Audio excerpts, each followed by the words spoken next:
पता नहीं यार, मुझे ऐसा लगता है कि मैं पूरे अपना दिल बाहर निकाल के रखूंगा तब तू समझेगा कि तेरा करियर है, या कैसे मैं तेरे को समझा पाऊं कि बेटा ये समय वापस नहीं आएगा, नहीं आएगा, किसी में भी इतना दम नहीं है कि इसको वापस पलट दे।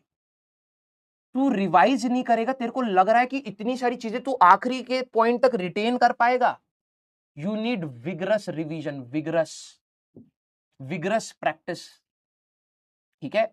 और बिलीव मी, जो बच्चा कर रहा होगा ना रिवीजन, उसका कॉन्फिडेंस बढ़ता चला जाएगा, तो उसको बीट नहीं कर पाएगा, बीट नहीं कर पाएगा। 20% बच्चे अगर रिवाइज नहीं करके आ रहे हैं, होमवर्क नहीं करके आ रहे हैं, तो फिर क्या होगा बता? तू ऑनलाइन पढ़ ले, ऑफलाइन पढ़ ले, ये एटीट्यूड प्रॉब्लम है बेटा। तेरे को क्या लग रहा है? कुछ बच्चों को लगता है सर ऑनलाइन में ही ये दिक्कत होती है, ऑफलाइन में भी बच्चे होमवर्क करना बंद कर देते हैं। मैं लिटरली बता रहा हूं, कईयों को ये लगता है कि ये तो ऑनलाइन की प्रॉब्लम है, ऑनलाइन में बच्चे होमवर्क नहीं करते, ऑफलाइन में भी नहीं करते हैं, ऑफलाइन में भी नहीं करते हैं, क्योंकि ये एटीट्यूड का प्रॉब्लम है। जो बच्चा अपने करियर को रेस्पॉन्सिबल वे में नहीं देखता है, वो हट जाता है इस रास्ते से। अब हाउ टू रिवाइज ये वो, बेटा क्या बताऊं मैं तुम्हें? तुम्हें स्पून फीडिंग की आदत है, तुम्हें कोई पर्टिकुलर, इसका कोई जवाब नहीं है। Sir what is the perfect time table, what is the best method to study, sir हमें किस किताब से पढ़ना, इनका कोई जवाब नहीं होता है बेटा। और कोई अगर तेरे को जवाब दे रहा है तो फिर क्या ही है? फिर रिवाइज कैसे करें? अब किसी का, वही मैं कह रहा हूं ना, मतलब मैं जब इस चीज को सोचता हूं तो मेरे को गुस्सा भी आता है, फिर मेरे को ऐसा लगता है कि इतना कोई खत्म कैसे हो सकता है? कॉपी खोलो, देखो कौन से पॉइंट्स इंपॉर्टेंट थे। तुमने नोट्स नहीं बनाए तो अब क्या ही बोलूं, नोट्स बनाए थे, कहां कहां पर तुम उठके अटके थे उनको एक बार देखो। जो क्वेश्चन तुम्हें मार्क कर रखे होंगे कि यार ये क्वेश्चन में मैं अटका था, उनको खुद से सॉल्व करने की कोशिश करो, थ्योरी रिवाइज करो, टेस्ट दो।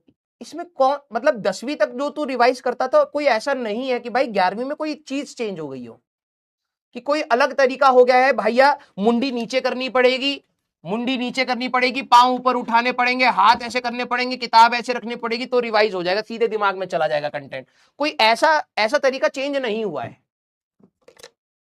समझ रहे हो? कुछ को लगता है कुछ तो नया हुआ होगा, लेवल इंक्रीज हो गया है, अब सीधे बैठ करके तो नहीं हो पा रहा है, तो क्या पता उल्टा पढ़ना पड़े। हाँ, गधा है।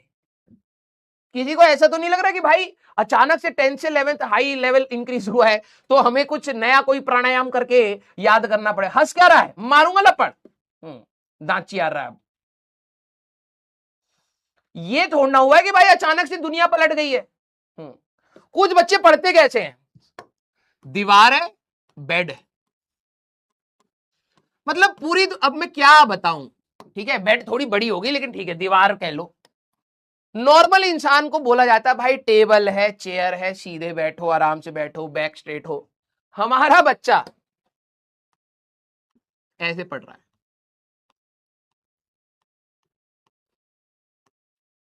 दीवार पर पाऊं, बैक स्ट्रेट है सर, अभी भी तो बैक स्ट्रेट है यार। हाँ, तुम में से कौन है जो ऐसे, मतलब ये पढ़ने की इनकी पोजीशन है, ये इनकी पढ़ने की पोजीशन, दीवार पर पांव है, ऐसे लेटे हुए हैं। कुछ ऐसे बच्चे होते हैं ऐसे, मतलब मैं क्या ही बोलूं, ये किताब ले रखी, ये रे जूते, ये कौन सा इन बच्चों के लिए ही मैं बता रहा था भाई, ऐसा नहीं है कि पोजीशन चेंज हो गई है कि अब ऐसे पढ़ना पड़ेगा रिवाइज करने के लिए। ये कौन सी पोजीशन होती है बे? है सीधा, मतलब कोई चीज सीधी तुम्हें समझ क्यों नहीं आती? और ये इतने, मतलब वैसे तो देखो, मतलब हमारे बच्चे बड़े वो होते हैं कि भाई हम तो यार ऐसे है वैसे है, थक जाते हैं, ठीक है? ये रहा बेड,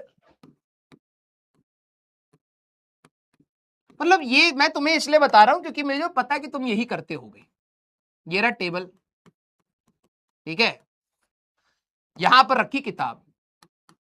अब नॉर्मल इंसान अगर बेड से थोड़ी देर लेटा हुआ है, अब ये रो रहा है कि भाई हम तो कुछ हो नहीं रहा, जिंदगी झंड है फिर भी घमंड है, थोड़ी देर के बाद लगा कि यार बहुत ज्यादा समय हो गया ये तो सोचते सोचते, चल लेता हूं पढ़ाई कर लेता हूं।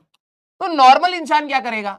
नॉर्मल इंसान होगा कि सर वो अचानक से इस पर से उतरेगा, फिर जाएगा किताब लेकर के वापस आएगा। लेकिन हमारा बच्चा ना ना ना ना, ऐसे कहां किताब आती है? यहां पर ऐसे ऐसे होएगा, जमीन पर एक हाथ रखा हुआ है, मुंडी पे भाई साहब यहां की पूरी नसें बिल्कुल टाइट हो गई, फिर एक हाथ से ऐसे उठाएगा, एक नाखून अटका पड़ा है, बस इस पोजीशन तक आएगा, लास्ट मोमेंट तक, हाथ से जाकर के लास्ट मोमेंट तक जाएगा। अबे गधे इंसान, इसमें ज्यादा मेहनत लग रही है, इसमें ज्यादा मेहनत लग रही है, कम से कम उतर करके 2 कदम चलना था, ये क्या कर रहा है?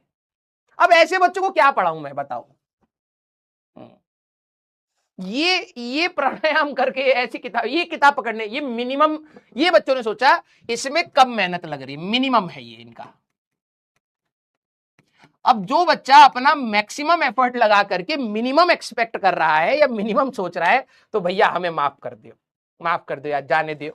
मान लो कि तुम 5,000 किसी दान पेटी में डाले और खत्म हो गया। ये हमारे बच्चे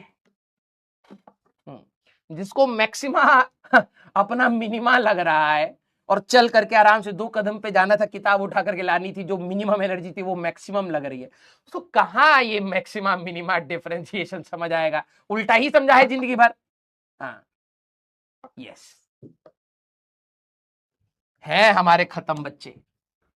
तो मैं जानता हूं बेटा तू उल्टी डायरेक्शन में दौड़ रहा है, लोग कह रहे हैं कि बेटा देख यहां पर जाएंगे चलेंगे तो आगे IIT आएगा, है इधर आएगा सर, हाँ इधर भाग गया, उल्टी डायरेक्शन में भाग गया, कहां है दिख ही नहीं रहा है। एक कुछ लोग चल रहे होते, ये भाग गया है, इतनी धूल उड़ा करके भागा है कि अब हमें दिख ही नहीं रहा है। यस, चलिए हाँ, पागल बच्चे, मुझे तो कई बार ऐसा लगता है मुझे दुनिया के सारे पागल बच्चे एक साथ मिल जाते। हाँ, लव यू ऑल बेटा।